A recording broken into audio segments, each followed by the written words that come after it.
Alright guys, what's up? Let's string our guitar. You want to? I already had to end this video one time and restart it because this little baby right there got stuck in the bridge. So I've got them all cut. I took my trusty string winder, loosened them all up. Please do not lose track of, and then I cut them all right down the middle.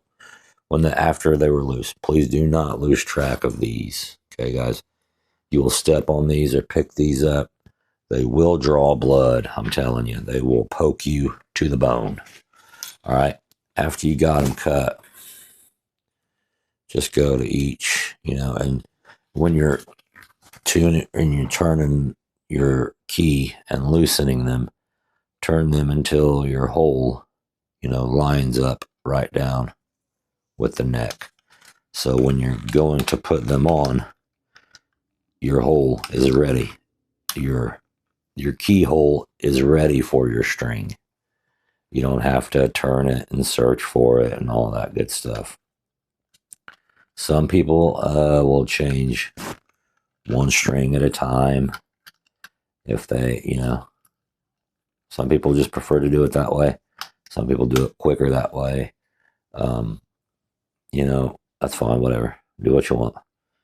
But if you, want to clean your guitar and you want to polish it up or whatever, get that nasty dust and stuff that lives under your guitar strings, then, it doesn't hurt anything to take them all off at the same time. So feel free. And then just unwind these babies. Like I said, I can't emphasize enough. Just like in the a video changing the acoustic guitar strings.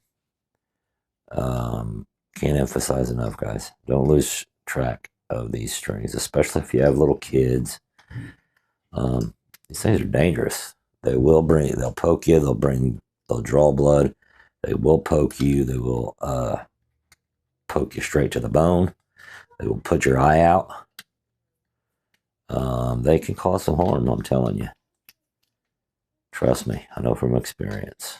I'm not missing an eye or anything like that, but I can't even count the number of times that I have drawn blood, not just drawn blood, but poked myself all the way to the bone.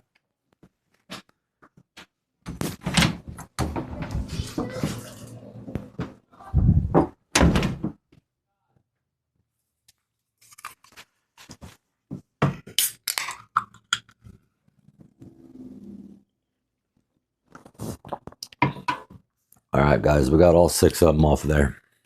If you want.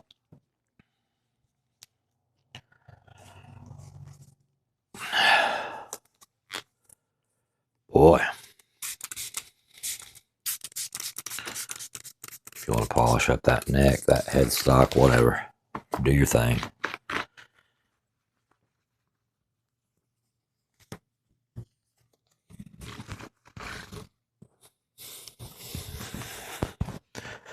Just go and give it a quick once over.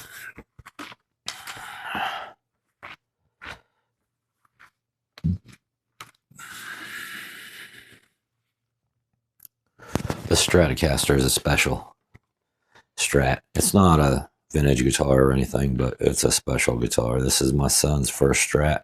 It's his guitar, loaded with Texas Special single coil pickups. Texas Special. That's what Stevie Ray Vaughan loaded all his Stratocasters up with, was Texas Specials. Love the sound of those guitars. All right, let's bust into our. We're going to use some Ernie Ball regular slinkies. It's what I use most of the time. 10 to 46. Not too light, not too heavy. They're just comfortable. Pretty comfortable. And I, of course, I'll start with the top string. That's the way I do it. 46. And then the 46, and then I'll go down from there. 36 is the 5th string, and so forth. And again, guys, be careful taking these strings out when they're wound. They'll be wound like that. Be careful. Don't put an eye out. Keep your eyeballs. Okay, try not to poke yourself. Try not to poke yourself in the bone. Draw blood. All right. I got my string. My back plate is already off. I keep it off. You'll see a lot of strats just like this with the back off, because every time you change the strings, you don't want to have to take off this cover. So most people prefer to leave it off. This guitar is not a it's not a hardtail, but it's set up like one. I'm not a tremolo guy. I'm not a whammy bar guy. So, you know, that top hole is where your 6th string goes. You want to, put it through that hole. You'll see it come up. Grab a hold of her. Bring her all the way up till she stops. You're going to want to turn it over and make sure that the ball isn't like stuck. Like, sometimes it will get stuck. You want to make sure that ball is all the way up in there. All right, and then keep it tight. For now, anyway. And then your keyhole is aiming the same way. Kind of look at this as a bowling alley. And your keyhole is right there. It's not off over here. It's not off over here. You don't have to turn your key to find it. It's already ready to accept the string. So you just put it in there. I'll leave, you know, a little bit of slack, like about the same as in the acoustic, about, you know, like a half a rainbow, about like that. You know, that's just me.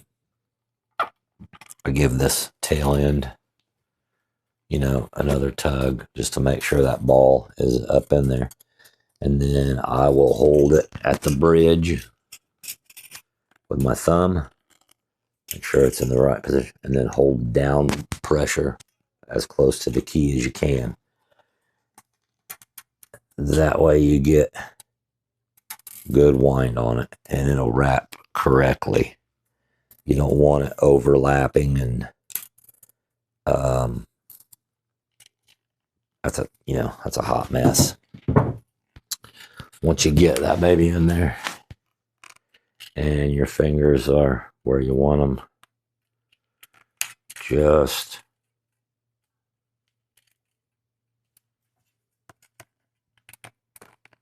start winding. Take your trusty guitar winder. Lay this flat. I'm trying to hold it to where you guys can see it, but it's not real important right now.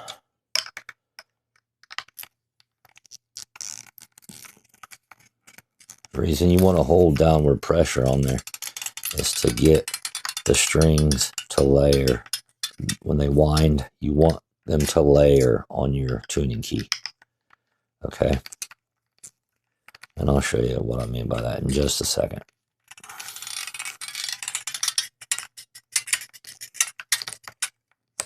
You're going to feel it getting tighter.